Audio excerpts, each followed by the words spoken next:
O ano era 1692. O novo mundo dava seus primeiros passos rumo a se tornar uma sociedade com conceitos definidos.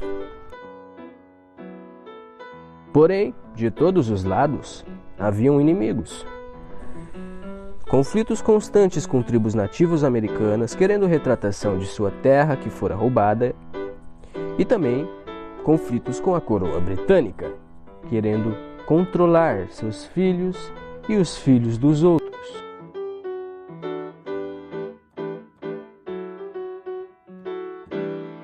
Em Salem, em todo o território saxônico e pós-revolucionário, corria uma crença que se tornaria extremamente perigosa: o puritanismo. Pois, em suma, já ia contra princípios bem estabelecidos pelo Senhor Salvador que desceu à terra. E pregava eles, achando-se dono da razão, os seres humanos incorruptíveis, doutrinas que tudo o que faziam era levar o seu povo à histeria. O puritanismo pregava que o mal era uma força física e constante. Embora não seja uma inverdade, os que não eram capazes de entender totalmente colocava toda a culpa dos males que aconteciam em pessoas que não conseguiam seguir todos os princípios por eles estabelecidos. Se algo dava errado, uma colheita ruim, uma morte de algum animal, a culpa seria de alguém que tinha pecado ou feito algum pacto.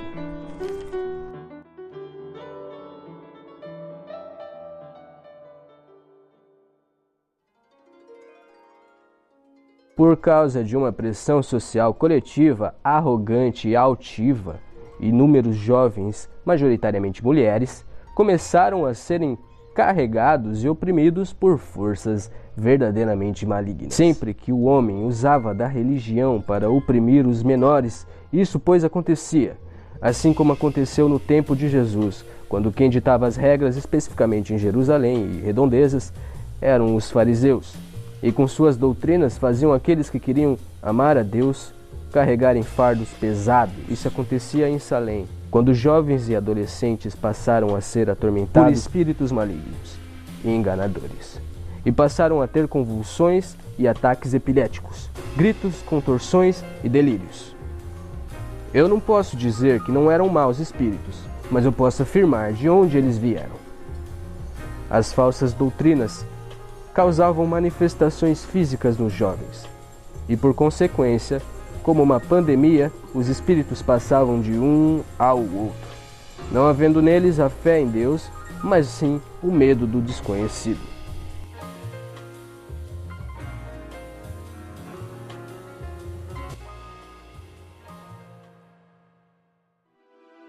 Com o tempo, o medo individual passou a ser uma paranoia social e tornou-se uma caçada entre irmãos. É posta em prática a ideia do nós contra eles, e sem perceber, aqueles que se diziam puros em suas doutrinas desrespeitaram a mais importante delas, o amor ao próximo. Então um passou a apontar o dedo ao outro. O testemunho espectral de que o espírito de alguém estava atacando a vítima era uma acusação irrefutável. Assim, um caçava o outro. E essa era a única forma de se livrar da acusação: apontar o dedo ao seu vizinho.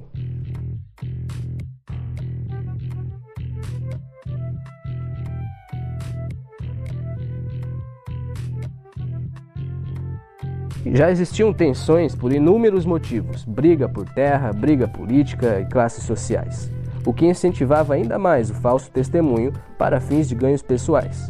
Os primeiros acusados foram os mais fracos: escravos, mendigos, viúvas, em grande maioria, mulheres. Eles se tornaram alvos fáceis para projetar as frustrações da comunidade por conta de sua pobreza.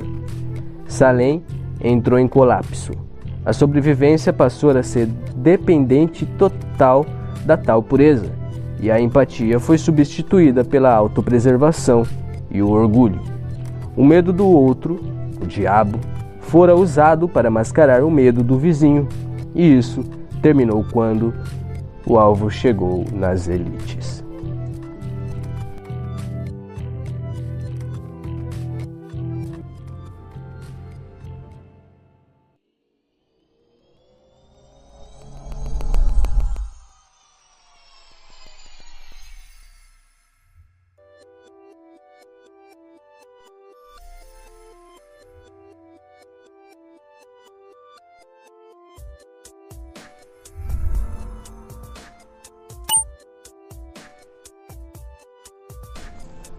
O antigo mundo estava em uma briga interna consigo mesmo desde o início do século XVII.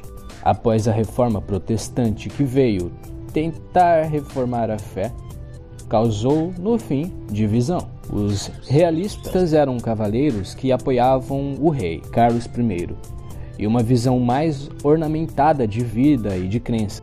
Eles tiveram que enfrentar os parlamentares, ou melhor, os cabeças redondas, foram liderados pelo satânico Oliver Cromwell, em grande maioria puritanos radicais. Mas como o homem sempre arruma uma maneira de conseguir o que quer, Oliver decapitou o rei e o venceu, assumindo o papel de Lorde Protetor. Pela primeira vez, a Inglaterra deixava de ser uma monarquia para se tornar uma república teocrática. Nojo dessa palavra, república. Oliver passou a dizer que a Bíblia era o Código Civil. Ele pregava que, para que as guerras cessassem e Deus abençoasse a Inglaterra, era preciso eliminar toda a influência mundana da nação.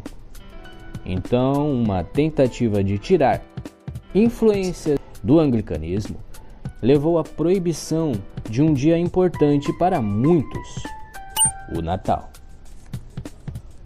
Dizia-se que a celebração levava ao excesso e que a Bíblia não dizia quando Cristo nasceu. Banindo o Natal, Oliver faria que o povo focasse na vida do trabalho. O parlamento inglês omitiu uma ordenança que dizia o seguinte: passa a ser, a partir de então, o Natal apenas mais um dia comum. Soldados patrulharão Londres. Se sentirem o cheiro de ganso assado vindo de alguma casa, eles irão invadir, confiscar os alimentos e prender os donos. As lojas não podem mais fechar. Serão multados e punidos. As igrejas não devem celebrar nem realizar cultos especiais colocando em seus altares enfeites de comemoração. Teatros, jogos de azar, corridas de cavalos também estão proibidos. E nem homens nem mulheres poderão se maquiar.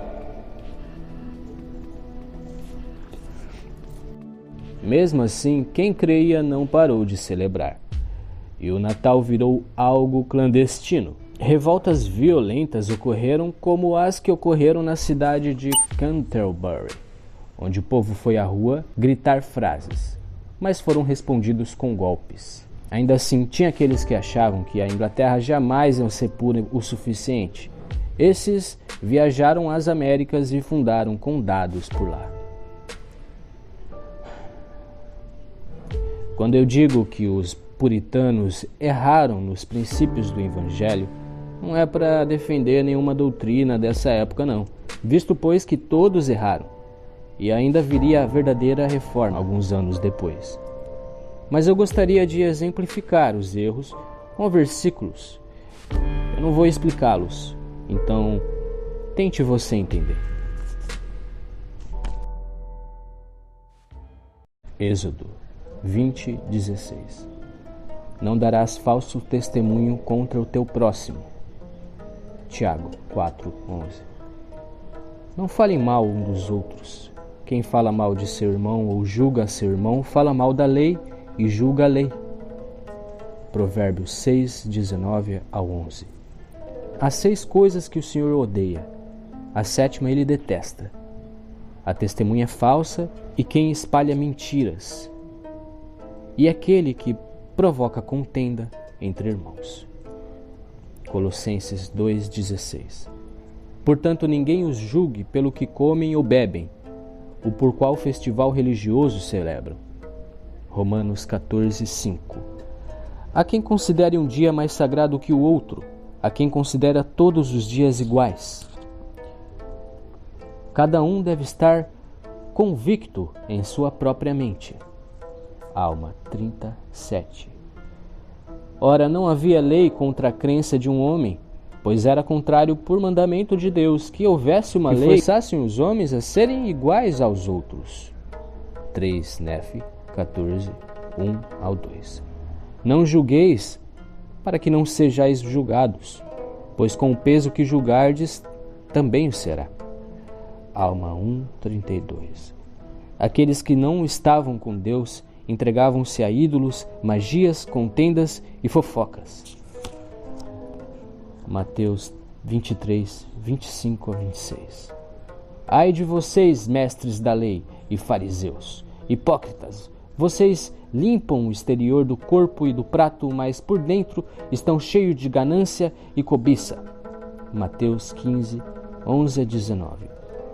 E Jesus disse: Pois não é o que entra pela boca que contamina o homem, mas sim o que sai dela, pois o que sai é proveniente do coração. Adão caiu para que os homens existissem, e os homens existem para que tenham alegria.